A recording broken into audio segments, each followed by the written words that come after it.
우리 좌우로 인사합시다. 이제 이번 한 주간 승리하셨습니다. 승리하셨습니다.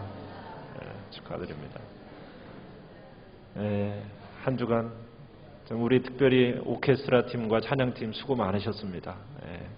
앞에서 이렇게 수고하신 손길들 축하드리고 축복합니다. 오늘 말씀의 제목을 같이 한번 읽어보겠습니다. 시작. 고통을 낭비하지 말라. 고통을 낭비하지 말라. 참 고통이라는 것, 이것은 내용물은 좋은데 포장이 나쁜 선물과 같다라고 이야기합니다. 내용물은 좋은데 포장이 나쁜 선물. 고난이라는 포장, 그건 참 우리에게 있어서 별로 좋지 않은 추한 포장입니다. 그러나 그 껍질을 하나씩 벗겨내보면 그 속에 하나님의 아름다운 계획과 인도하심을 발견하게 된다는 사실입니다. 우리 71절을 다시 한번 읽어보겠습니다. 71절입니다. 시작. 고난당한 것이 내게 유익이라. 이로 말미암아 내가 주의 율례들을 배우게 되었나이다. 우리가 평소에도 하나님의 말씀을 배웁니다. 그러지만 이 하나님의 말씀을 제대로 깊이 있게 깨닫게 되는 때가 언제인가? 바로 고난의 시기다라고 얘기하고 있는 겁니다. 그러니까 모든 고통 속에는 하나님이 우리에게 주시고 싶어하는 교훈이 있다라는 얘기죠. 우리는 고통이라는 것, 고난이라는 것은 빨리 지나갔으면 좋겠다라고 우리는 생각을 합니다. 그런데 그 고통이라는 것을 그저 빨리 지나가는 것으로만 여기고 그저 빨리 지나갔으면 좋겠다. 그리고 빨리 지나가면 된다라는 식으로만 생각을 한다면 그 고통에 대해서 우리가 낭비하게 되는 겁니다. 그 고통 속에는 무엇이 있다고요? 하나님이 우리에게 들려주고 싶어 하시는 교훈이 있다라는 겁니다. 하나님의 메시지가 있다라는 거죠. 그것을 배우라는 겁니다. 그래야 그 고통이 낭비가 되지 않는 겁니다. 그저 그 고통 속에서 슬픔과 절망에 빠져만 있다. 그것은 고통을 낭비하는 겁니다. 원망하고 고통에서 아무것도 배우지 못한다면 그것은 생고생만 하고 어떻게 보면 고통을 낭비하게 되는 거죠. 그래서 우리는 그 고난 속에는 하나님이 우리에게 주시고자 하는 복된 교훈이 있고 메시지가 있으며 우리를 향하신 하나님의 아름다운 계획과 우리를 향한 하나님의 아름다운 인도하심이 있다라는 것. 우리는 그것을 생각하면서 그 속에서 하나님의 놀라운 영적인 진리와 축복들을 발견해내야 되는 겁니다. 우리 귀한 성도님들이 그런 축복의 자리로 나아가기를 간절히 축원합니다. 고통이라는 것은 영원하지 않습니다. 반드시 끝이 있습니다. 하나님께서 우리에게 보여주시고 내시는 길이 있습니다. 이번 한 주간 우리는 하나님의 길이라는 어떤 주제를 가지고 지금 여기까지 달려왔습니다. 하나님이 우리에게 보여주시는 길, 하나님이 내신 길, 그 길은 그저 탄탄대로만 계속되느냐? 그건 아니라는 거예요. 세상의 그 어떤 좋은 길도 여러분 고속도로를 한번 달려보십시오. 고속도로를 가는 그 길에 여러분 우리나라 같은 경우는 항상 뭐가 있던가요? 캄캄한 터널을 통과해야 된다는 것을 여러분들은 보게 될 겁니다. 때로는 가파른 오르막도 오르게 된다는 것을 우리는 알고 있습니다. 그러나 우리가 지나고 보면 힘들었던 그 길이 더 빨리, 더 멀리 어떻게 보면 그렇게 가게 되는 축복이라는 사실을 우리는 알게 된다는 거예요. 그렇기 때문에 고통의 시간이라는 것도 하나님이 내시는 길의 일부분이라고 우리는 이해해야 됩니다. 그래서 고통이라는 것, 고난의 이때 통과하는 거라는 거예요. 머무는 게 아닙니다. 그 터널은 통과하는 터널이에요. 동굴이 아니에요. 터널입니다. 고통의 시간을 지나는 것, 때로는 너무도 힘들고 아픕니다. 그렇지만 미로를 그 안에서 미로 안에 갇혀서 계속 헤매이는 게 아니라 영원히 머무는 게 아니라 하나님의 때가 되면 사망의 그 음침한 골짜기는 지나가게 되어 있습니다. 반드시 통과하게 되어 있습니다. 그런데 마귀는 우리에게 어떠한 마음을 줍니까? 거기에서 통과하지 못할 것처럼, 영원할 것처럼 절망을 자꾸 우리의 마음속에 심어 놓는다는 거예요. 우리는 그 마귀의 속임수에 절대로 넘어가서는 안 됩니다. 그것에 빠져서는 안 됩니다. 반드시 이 어두운 골짜기는 곧 통과하게 된다. 내가 목자 되신 주님만 꽉 붙들고 내가 나아간다면 그분의 은혜와 능력으로 말미암아 반드시 통과하게 된다. 아무리 힘들고 어려워도 여러분 포기하지 마시기 바랍니다. 고통을 낭비하지 맙시다. 영적인 성장의 기회로 삼으시기를 간절히 바랍니다. 여러분, 고통 속에 축복이 숨겨져 있다 믿으십니까? 그래서 고난이라는 것을 이렇게 얘기합니다. 변장한 축복. 뭐라고요? 변장한 축복. 그게 뭐라고요? 고난이라고요. 여러분, 그렇다면 이 고난 속에 무엇이 변장되어져서 축복으로 우리 안에 숨겨져 있을 것인가? 첫 번째로는 하나님의 뺄셈입니다. 이 고난을 통해서 하나님은 빼세요. 뭘 뺄까요? 우리 안에 잘못 살아왔던 옛사람들의 죄들을 빼내십니다. 회개하게 만드십니다. 거룩한 뺄셈을 하시는 거예요. 우리 67절을 같이 한번 읽어보겠습니다. 67절 시작.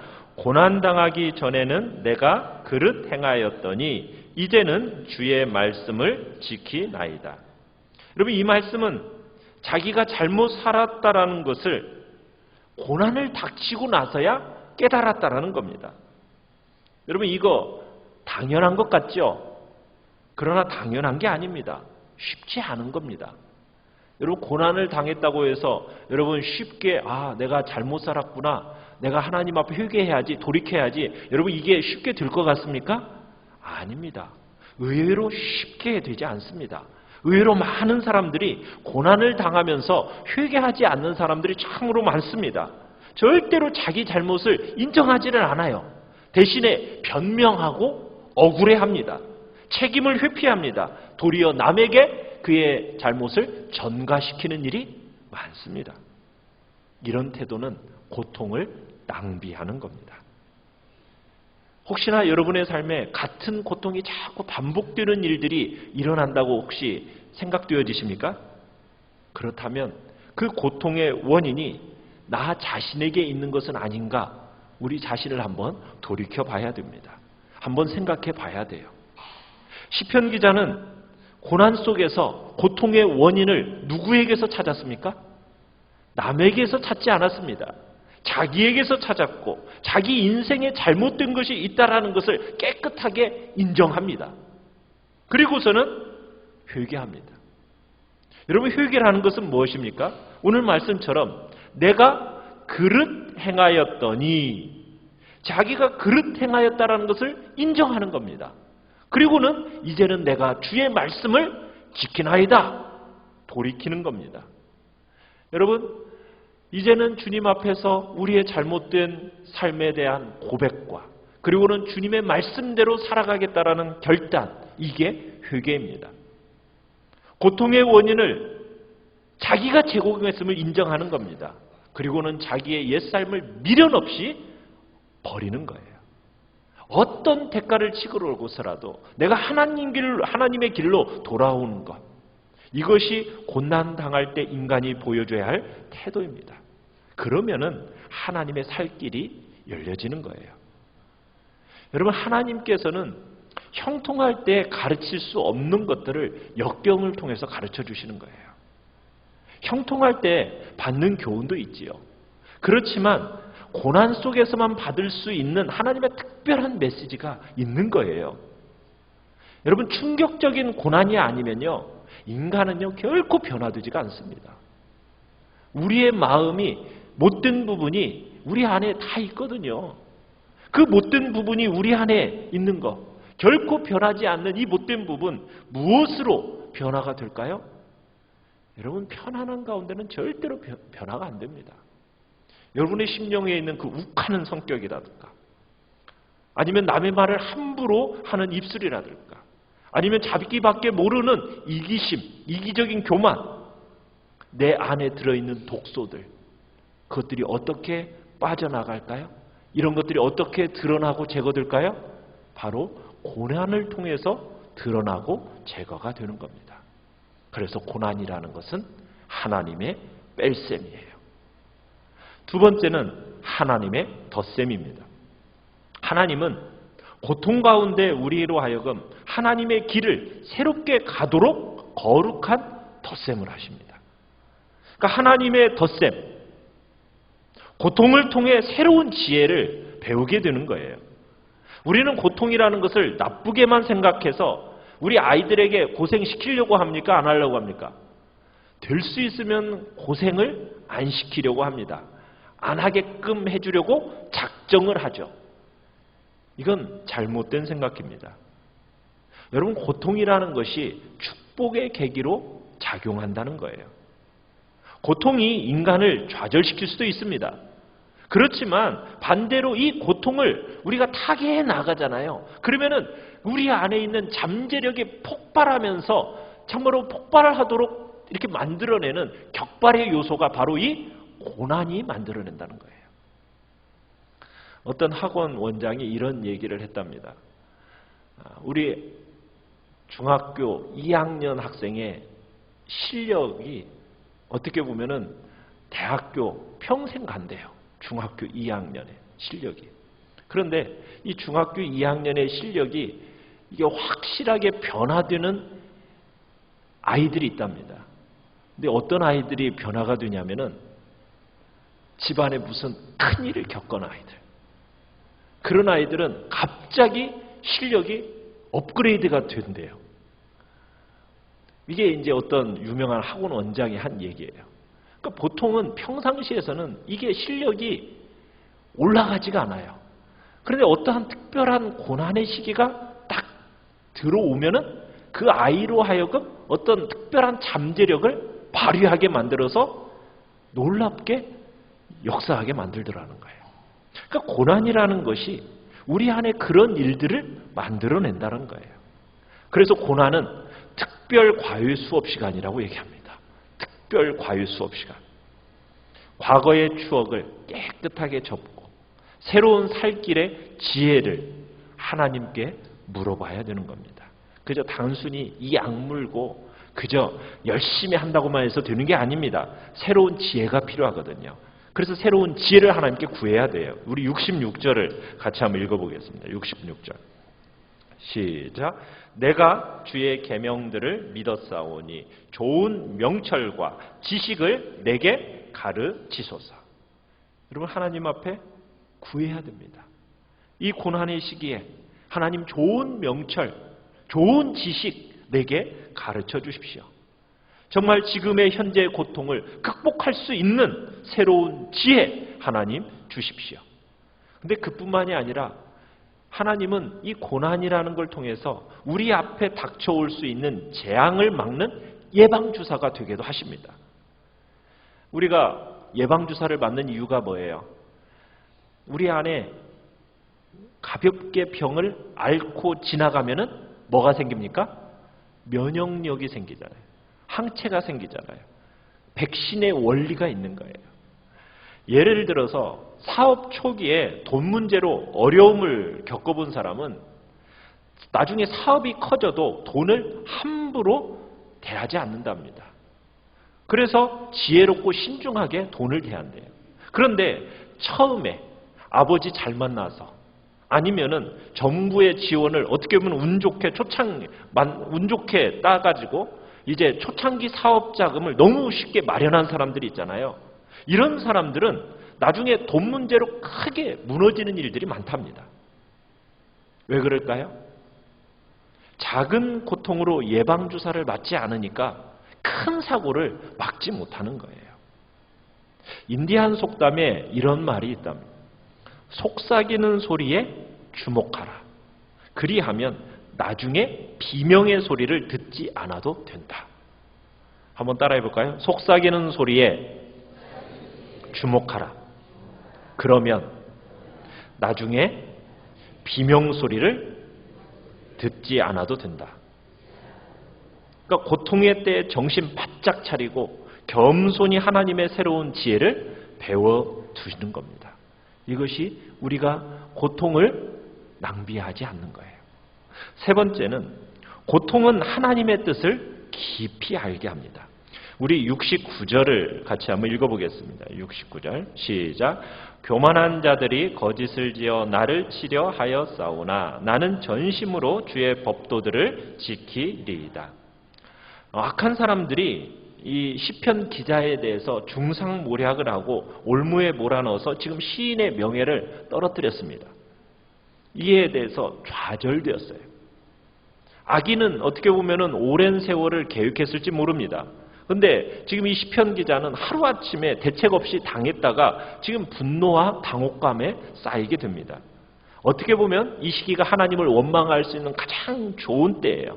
자, 그런데 시편 기자가 어떤 반응을 보이는가? 뜻밖의 반응을 보입니다. 우리 75절을 같이 한번 읽어보겠습니다. 75절 시작. 여호와여 내가 알거니와 주의 심판은 의로우시고 주께서 나를 괴롭게 하심은 성실하심 때문이니이다. 여러분, 악인들 때문에 억울하고 극심하게 고난을 겪는 이 세월을 가리켜서 그때 느꼈대요. 뭘 느꼈다고 얘기합니까? 하나님의 의로우심과 하나님의 성실하심을 느꼈다는 거예요. 여러분, 얼핏 보면 이해가 잘 안 되지 않습니까? 인생이 형통할 때 하나님의 우리가 사랑을 느낀다, 하나님의 신실하심을 내가 느꼈다라고 우리는 주로 얘기를 하잖아요.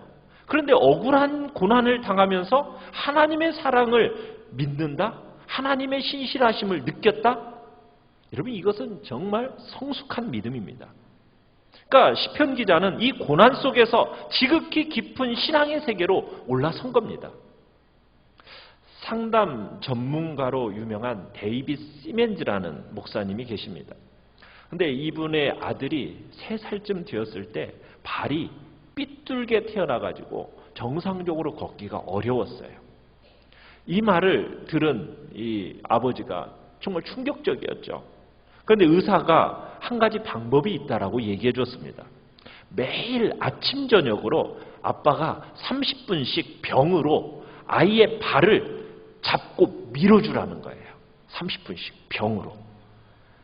그때 아이가 아무리 고통을 호소해도 꼭 참고 그렇게 해줘야 한다는 거였어요. 그래가지고 실제로 해봤습니다. 해봤더니 너무나 힘든 거예요. 아이가 고통을 참지 못하는 겁니다. 비명을 30분 동안 꽥꽥 지르는 거예요. 그러면서 아빠 싫어, 아빠 미워, 이것을 끊임없이 유쳐대는 겁니다. 그때 아버지의 마음이 어떻겠어요? 정말 눈물을 머금고서는 이를 악물고 계속 치료를 한 거예요. 10수년이 지났습니다. 완전히 회복된 그 건강한 두 발로 이 아이가 자기 학교의 테니스 선수가 되어가지고 펄펄 뛰는 모습을 그 아들을 아버지가 본 거예요. 그 모습을 본 아버지의 그 얼굴에 웃음이 지그시 생겨진 겁니다. 그 당시에 아버지를 원망했던 아들이 지금에 와서는 아버지에게 감사하다고 말을 하는 거예요. 그때의 일이 고마웠다고. 여러분, 하나님이 나를 사랑한다면 왜 나에게 이런 고난을 주실까? 우리가 지금은 당장은 이해할 수 없습니다. 그러나 알지 못하지만 그 속에는 하나님의 사랑과 하나님의 지혜가 담겨 있음을 믿으시길 바랍니다. 여러분, 이것을 이해가 안 돼도 여러분 우리가 받아들이는 겁니다. 하나님은 실수하심이 없으시다. 이것을 믿고 감사하면서 담담히 그 고난을 겪어내는 겁니다. 우리의 고난을 통해서만 이루어질 수 있는 그 하나님의 어떤 선하신 뜻이 있다. 여러분, 이것을 분명히 믿으시길 바랍니다. 이 하나님의 숨겨진 뜻을 그나마도 우리가 어렴풋이 알 수 있는 깨닫게 해주는 방법이 무엇입니까? 바로 하나님의 말씀입니다. 시편 기자가 고통 속에서 하나님의 말씀이야말로 가장 귀중한 보배입니다 라고 외치는 걸 보게 됩니다. 우리 72절 같이 한번 읽어보겠습니다. 72절 시작. 주의 입의 법이 내게는 천천금은보다 좋으니이다. 지금 하나님의 법을 가리켜서 하나님의 말씀을 가리켜서 주의 입의 법 이렇게 얘기합니다. 주의 입의 법. 무슨 얘기입니까? 하나님이 말씀을 주시는데 지금 살아있는 대화로 우리에게 말씀하신다. 하나님이 직접 입을 열어서 우리에게 주신다. 그게 하나님의 말씀이다라는 표현입니다. 여러분, 그렇다면 세상에 귀한 것 없지 않습니까?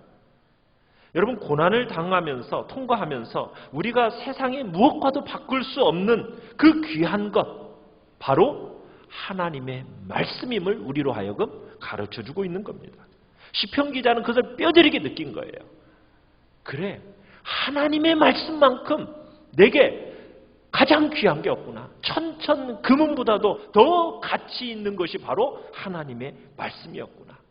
나로 하여금 고난을 헤쳐나가도록 주는 지혜와 능력이 이 하나님의 말씀 안에 있고, 내 마음의 평온과 즐거움을 주는 것이 바로 하나님의 말씀 안에 있음을 시편 기자는 깨달아 알았던 거예요.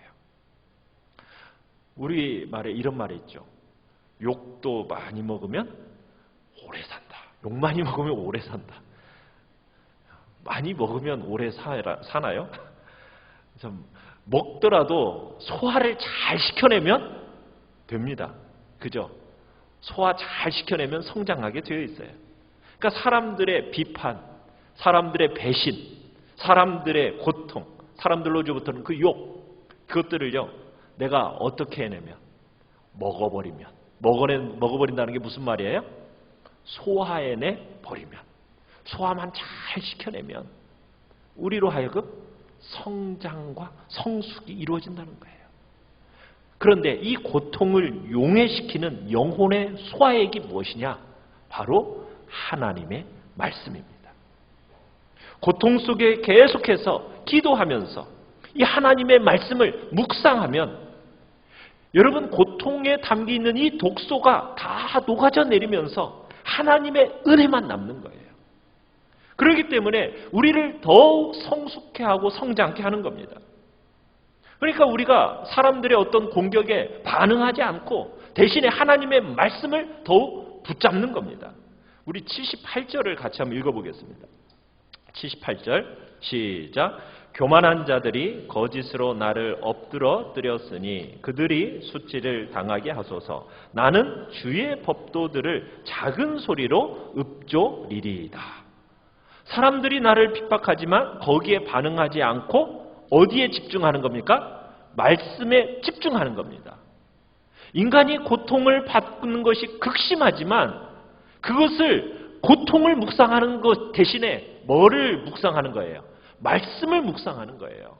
이것이 사람들로 인해 고통받을 때 우리가 어떻게 승리해야 할 수 있는지에 대한 중요한 영적 비밀이 여기에 담겨 있는 겁니다.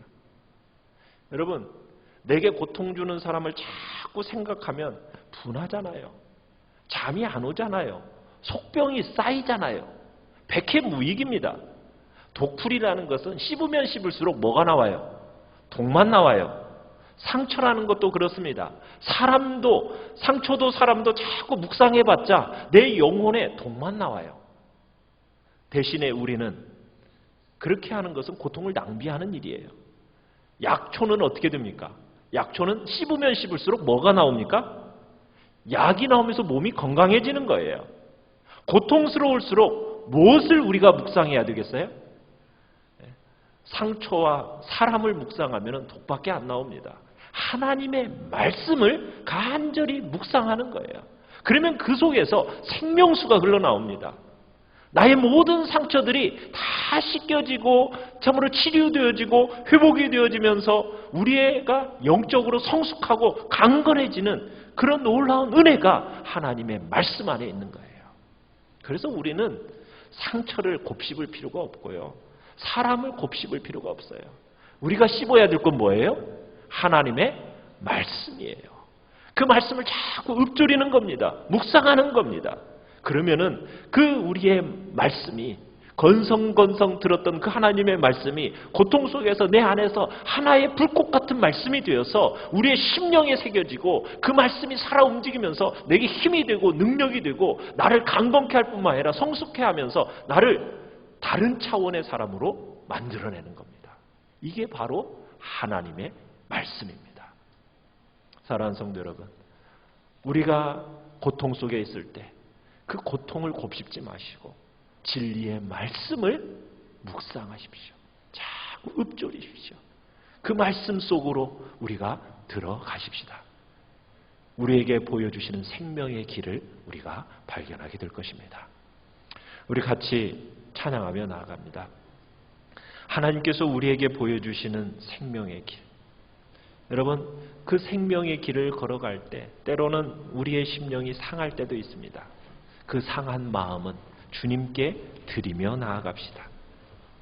주님 앞에 그 상한 마음 드리고, 그리고 우리는 진리의 말씀 붙들고 그 말씀 붙들고 주님이 보여주신 그 길을 걸어가는 겁니다. 그렇게 우리를 단련하신 후에 우리는 어떤 존재로 나오게 돼요? 정금 같은 존재로 우리는 나오게 되는 겁니다.